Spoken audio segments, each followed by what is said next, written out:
Bueno, muy buenas tardes, mis amigos. Ahora vamos cambiando los turnos, como ustedes ven. Les habla el Padre Ramiro. Vamos a seguir con este catecismo bíblico. Sería ideal que ustedes tuviesen en su casa la Biblia, porque bueno, la Biblia se llama así a ese conjunto de libros inspirados por Dios, Antiguo y Nuevo Testamento. Ya hemos hablado más de una vez, pero conviene ir repasando todo esto, donde se encuentra la palabra de Dios. Vamos a irla recorriendo de a poquito y ver que todo lo que le enseña la Iglesia tiene su fundamento en la palabra de Dios. Lo que pasa es que lo que hace la Iglesia es tomar los grandes temas, masticarlos un poco, elaborarlos, porque si usted se pone en contacto directamente con la Biblia, va a ver que es larga. Hay lugares que exigen explicación, como vamos a ver a lo largo de este catecismo que estamos viendo. Bueno, estamos viendo la historia de la salvación. Yo vez pasada les explicaba cómo estos grandes personajes de esta historia, recuerden que Jesús nació en un pueblo, en una nación, como si dijéramos el pueblo brasilero, el pueblo chileno, el pueblo argentino. Jesús tuvo su patria. Y ese pueblo tiene su historia. Pero la historia de este pueblo de Jesús, el pueblo de Jesús, arrancó de una familia, de cero se puede decir, y arrancó movida por Dios. O sea, toda la historia de ese pueblo está directamente conducida por Dios. Y esa historia empieza con una familia y con un personaje especial que era el jefe de la familia, se llamaba Abraham. Bueno, ya les han estado hablando bastante de este personaje, la vida, está todo contado en detalles en la Biblia, en el libro llamado del Génesis. Bueno, vamos a contar algunos episodios, todos son un poquito largos, algunos necesitan alguna explicación, así que vamos a tratar de darla, ¿no? Bueno, ya venían viendo ustedes este personaje, Abraham. Es un personaje que, vivía en un pueblito llamado Ur, de una nación que llamaban los caldeos. Ustedes han oído hablar ahora a raíz de la guerra, siempre pasa así, ¿no? De Irak, de Irán, toda esa zona. Bueno, de esa zona venía Abraham, de un pueblito que se llama Ur. Ur es un pueblito chiquito que se han descubierto las ruinas. Bueno, de ahí venía Abraham. Vamos a continuar la historia que ya les venían comentando, ¿no? Toda esa historia de Abraham conducida por Dios, ¿no? Bueno, lo importante es que Abraham lo elige Dios, ¿no? Y no solamente lo elige, sino que le va haciendo promesas divinas, que aunque le parezca imposible a Abraham, se van a ir cumpliendo, para sorpresa de él, y para que todos los hombres veamos en esas promesas difíciles realizadas, cómo la mano de Dios va a conducir a su pueblo hasta llegar al tiempo de Cristo. De ese pueblo van a ser María, y de María y también de José, y de María van a ser Jesús, y de ahí los 12 apóstoles, y de ahí van a ser la iglesia. O sea, es un pueblo muy especial. Pues se llama el pueblo elegido. Bueno, le habla así, y ya que estamos haciendo un catecismo bíblico, vamos a citar textos para que nos pongamos en contacto directamente con la Biblia. Dios se le manifiesta a Abraham, Dios le habló de muchas maneras a Abraham. No es que se le presentara como una persona siempre, pero a veces le mandaba ángeles, por ejemplo, que tenían apariencia humana. Vamos a ver enseguida eso. O Dios le hablaba interiormente, se llaman locuciones interiores. Es como si Dios le hablara sin palabras. Nosotros escuchamos la palabra y entendemos lo que nos dicen. Pero Dios le habla, a veces a los santos, y así él habló a Abraham, sin palabras, con las ideas interiores, le iba poniendo en la cabeza, digamos. Se llaman locuciones interiores. Bueno, le dice así: yo soy, Dios se le presenta, ¿no? Yo soy Dios, camina en mi presencia y sé perfecto. Una palabra muy linda. Camina en mi presencia, o sea, acuérdate que vas a estar siempre en mi presencia. Yo te estoy viendo, pero no tanto para controlarte, para castigarte, sino para protegerte.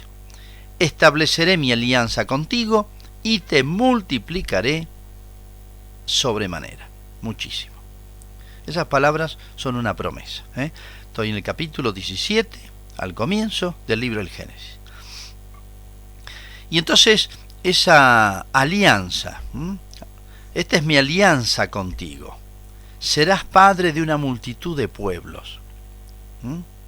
Entonces, van a escuchar esa palabra muchas veces en el Antiguo Testamento y en el Nuevo. ¿Se acuerdan? Este es el cáliz de la nueva y eterna alianza que dice Jesús. Bueno, Dios hizo con Abraham y con Isaac y con Jacob y todos los grandes personajes de aquellos años. Estamos en 1800 años o 1900 antes de Cristo. Así que miren. Bueno, esa palabra alianza significa pacto. Han visto que ahora ya menos, pero antes se llamaban alianzas a los anillos que se daban los novios en el día del matrimonio. Las alianzas. ¿Por qué? Porque, bueno, el matrimonio es como un pacto de mutuo amor y fidelidad. Bueno, alianza se llama eso. Bueno, esta es una alianza, pero entre Abraham y todo ese pueblo que van a ser de él y Dios. Dios va a cumplir siempre. Los hombres van a cumplir algunas veces. Bueno, entonces, en ese pacto, esa alianza, esa palabra es muy linda, alianza, Dios le va a hacer una doble promesa. Una doble promesa que va a ser, por un lado, una descendencia enorme, una gran descendencia. Tu recompensa será muy grande, le dice. Vas a tener, dice que le hizo mirar el cielo, dice, de tus entrañas nacerá un pueblo. Y dice, mira el cielo y cuenta si puedes las estrellas. ¿Han visto esas noches estrelladas? Es imposible contar las estrellas. Bueno, así será tu descendencia. Imagínense, Abraham, una familia nomás, tenía su esposa, que ya era mayor, y no había podido tener hijos. Y Dios le dice, mirá las estrellas, así va a ser tu descendencia. Primera sorpresa.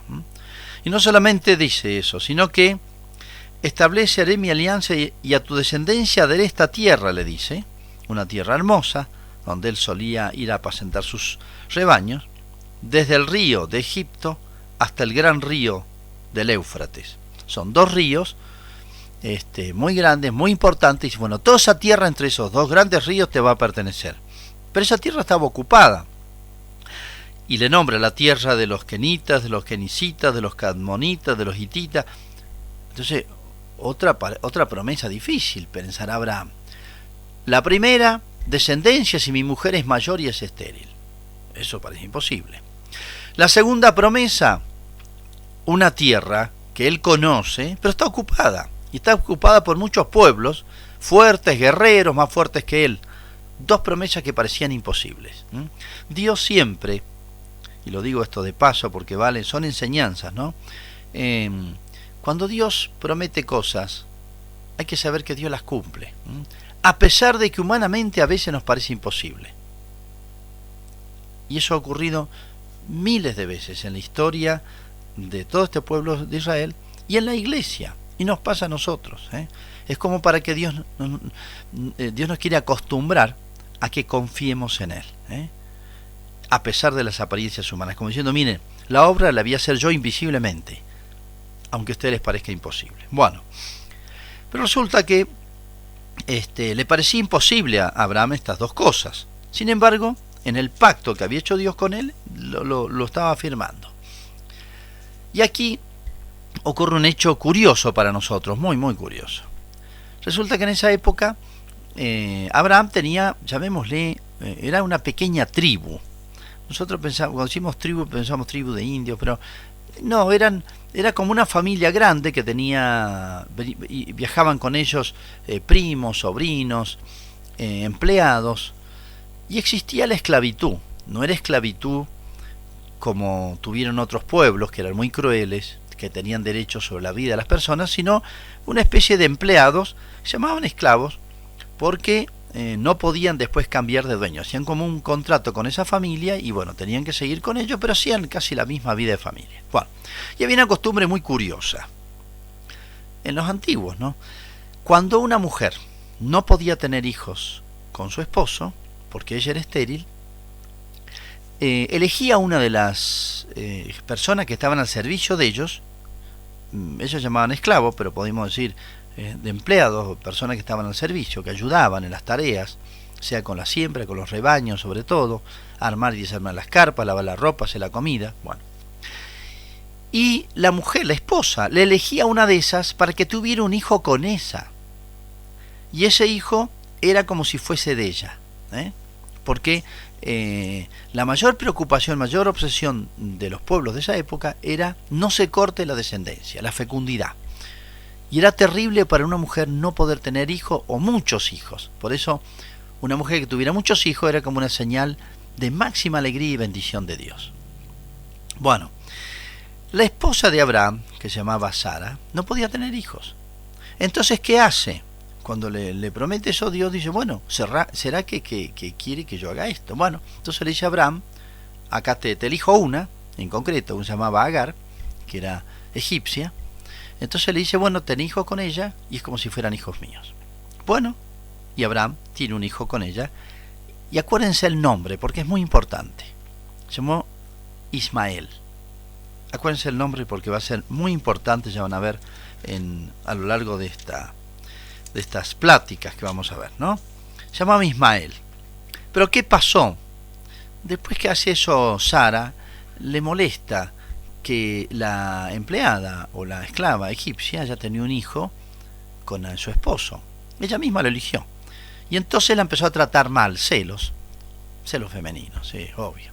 Entonces Agar se escapa al desierto. Entonces Dios se le manifiesta a Agar y dice, no, volvé, yo como diciendo, yo voy a arreglar las cosas. Y Dios le promete a Abraham, medio le reprocha que no ha creído en él, y le promete a Abraham, vas a tener un hijo con tu esposa. Pero Sara no puede creer que ella pueda tener un hijo, entonces se ríe de esta promesa. Entonces Abraham, bueno, dice, pero si Dios lo promete va a ser así. Y poquito tiempo después, Sara, que ya era mayor y estéril, queda embarazada. Y va a tener un hijo, acuérdense el nombre porque es más importante. El otro se llamaba Ismael. Este se va a llamar Isaac. Este hijo varón, que lo van a querer y cuidar como nadie, porque va a ser el heredero de las promesas que Dios le ha hecho a Abraham. Y entre los dos hijos se va a establecer después una polémica, una guerra, y de los dos hijos van a nacer dos pueblos. Ya les voy a explicar para no extenderme ahora, pero van a nacer dos pueblos muy importantes que ustedes los conocen hoy. Y y son noticia todos los días. Ya vamos a hablar de ese tema un poquito más adelante. Bueno, entonces, promesas de Dios a Abraham. Esa promesa se concreta en una descendencia. A pesar de las apariencias, bueno, vio que eso se cumplió milagrosamente, con su esposa Sara, que le dio el hijo Isaac. Y le promete una tierra. Esa tierra está ocupada por pueblos fuertes. Pero más adelante, tal vez no lo vea Abraham, pero otros después lo van a ver, más adelante, como esa tierra, Dios le va a abrir el camino para que puedan tomar posesión. Es la famosa tierra elegida. Bueno, y ocurre otro episodio que está vinculado a Abraham y es también entre curioso y sorprendente para nosotros, ¿no? Bueno, Abraham llevaba vida nómade, es decir, iba de un lado para otro, armaba las carpas, como un poco hacen nuestra gente que tiene que a veces vive en un puesto pero da aparición en otro y se va a la veranada y tienen que llevar todas las cosas y a veces la familia. Bueno, estos pueblos vivían como tenían rebaños más que cultivos de la tierra, entonces los rebaños iban buscando los pastos y bueno, se agotaban los pastos en un lado, se iban a otro y así iban dando vueltas. Entonces estaban muy acostumbrados a dar vueltas. Bueno, pero había una ciudad que se llamaba Sodoma. Y al lado de esa había otra ciudad que se llamaba Gomorra. Recuerden estos dos nombres y tal vez a ustedes les suenen estos dos nombres, Sodoma y Gomorra, porque Jesucristo las va a nombrar. Y sobre todo por lo que pasó en Sodoma y Gomorra. Esta ciudad eran pequeños pueblos, ¿no? Como Abraham era nómade, a veces para hacer compras o vender, tenían que ir a esas ciudades, esas poblaciones, ¿no? Bueno, Entonces, un día caen 3 visitantes y le dicen, en esa época era muy hospitalaria la gente, cuando caían visitantes los atendían muy bien. Bueno, caen 3 visitantes y esos visitantes eran 3 ángeles, que eran con figura humana. Abraham los recibe muy bien. Después se da cuenta que eran ángeles. Bueno, y estos ángeles le dicen, la promesa que te hizo Dios de un hijo, el año que viene, para esta época, ya tu hijo va a haber nacido. Epa, sorpresa de verdad. Y además le dice otra cosa. Van a la ciudad de Sodoma. Abraham no quiere que vayan a la ciudad de Sodoma, pero bueno, estos van a la ciudad de Sodoma y en la ciudad de Sodoma es una ciudad muy corrompida. Una ciudad muy corrompida. Mis queridos hermanos y amigos, reunidos para la ronda del mate, buenas y santas para todos ustedes, en esto de yerba y otros cuentos. El cuento que les arrimo hoy, solía contarlo a su gente, a su paisanada de allá de Córdoba, un gran cura que se llamaba el cura Brochero. A lo mejor más de alguno de ustedes ha sentido hablar del padre un sacerdote muerto ya hace mucho tiempo, en fama de santidad, de haber sido hombre de Dios. Un hombre que le gustaba hablar de las cosas de Dios, pero con palabras de la tierra, con palabras paisanas, con cuentos, con parancias paisanas. Y él, cuando hablaba de la confesión, solía contar el siguiente cuento. Dice que una vez se habían ido a confesar todos los bichos.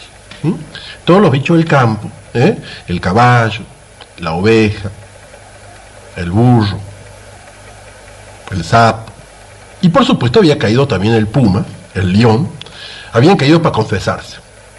Y empezaron a confesarse. Bueno, vinieron primero las cotorras, dijeron, mire padre, nosotros somos, sabe, un poco, soy un poco charlatana y a veces me gusta, bueno, cuando hablo de los demás, a veces alguna cueriadita, vio padre, usted sabe cómo somos nosotras, como buena. Bueno. Y entonces después caía el sapo y decía, mire padre, nosotros siempre, sabe, vivimos siempre en los charcos, así, a veces nos ensuciamos un poco, bueno, de lo otro. Por ahí venía, qué sé yo, la oveja y decía, mire padre, yo soy una persona sencilla, no tengo mayores culpas, pero a veces me da por balar a la noche, despertar a la gente, cosas por el estilo. A veces uno cruza un alambrado, va, mastica un poquito en el campo del vecino. No es que uno tenga mala voluntad, pero a veces uno es débil, bueno. Y iban así confesándose todos los bichos. Y de repente el cura siente desde la ventana que afuera hay un lío en la fila. Sale el cura y dice, ¡shh! Vamos a la casa de Dios. Déjese de hablar ahí, pónganse en fila bien y espere cada uno su turno. Vuelve para adentro, al rato de vuelta un lío, afuera. El cura de vuelta dice, shh, les he dicho que estamos en la casa de Dios. ¿Me comprenden o no me van a comprender? Escúcheme, dice, quédese cada uno ahí. Al rato de vuelta un lío, Sale el cura y dice, ¿qué pasa acá? Y la gente dice, el león, ¿qué está haciendo lío? Se le acerca y le dice, ¿qué le pasa a usted? Dice, no, padre, ¿sabe? Dice, yo estoy medio apurado porque tengo una cosa así, dice, yo ¿sabe lo que pasa? Necesitaría confesarme enseguida, la gente no me quiere dejar pasar adelante. No, señor, espere su turno. Pero sabe, padre, yo estoy medio apurado y si no voy a poder, si no vengo ahora ya no puedo. Y el cura dijo, bueno, si a no lo confieso ahora, es de los de marca mayor. Le dice a la gente, bueno, escúcheme, déjelo pasar a este. A ver, le dice el cura, el león se arrodilla y el cura dice, a ver, ¿a usted qué le anda pasando? Dice, bueno, padre, yo venía acá a decirle mis pecados, yo soy un poco de carácter fuerte, a veces me sobrepaso un poco las cosas que hago, ya sé, me han quedado un poco de mala fama. Dice, no, mala fama, sí, o anda, mala fama para tener vos, dice también. Bueno, ¿y qué te anda pasando? ¿Por qué estabas tan apurado? No, padre, mire, yo nomás ahora me voy a confesar medio rápido, algún día voy a venir a charlar más, pero ahora, ¿sabes? Estoy muy apurado, dice. Bueno, ¿y de qué se quiere confesar usted? Dice, mire, padre, yo a veces degollaba alguna potranca, a veces me llevaba alguna oveja, un corderito, una cosa así, pero para agenciarme nomás, para matar el hambre, uno no es de mala voluntad. A veces, claro, uno mata 7, 8 ovejas, sí, pero es como para deporte, después todo uno no. Uno empezó a sacar, entonces, y el juez dice, ¿y por qué ahora está tan apurado? No, padre, dice, dime la solución rápido porque tengo que irme enseguida. Dice, ¿sabe? Estoy muy apurado. No, dice el padre, ¿cómo que estoy muy apurado? Cuénteme, ¿por qué está tan apurado usted? Dice, no, padre, ¿sabe lo que pasa? Que a esta hora viene la yegua con los potrillitos al jagüer a tomar agua, y si yo no me acerco ahora, no las voy a agarrar más. Dice, yo ando con ganas de degollarme un potrillito para comer esta noche. Si usted no me deja ir enseguida, me lo pierdo. Dice el padre. Así que venís a confesarte de tus hechurías y andás apurado por volver a hacerla. No, señor, agarró el talero y me lo sacó, che. Me lo sacó carpiendo el confesionario. Y ahí terminó el cuento.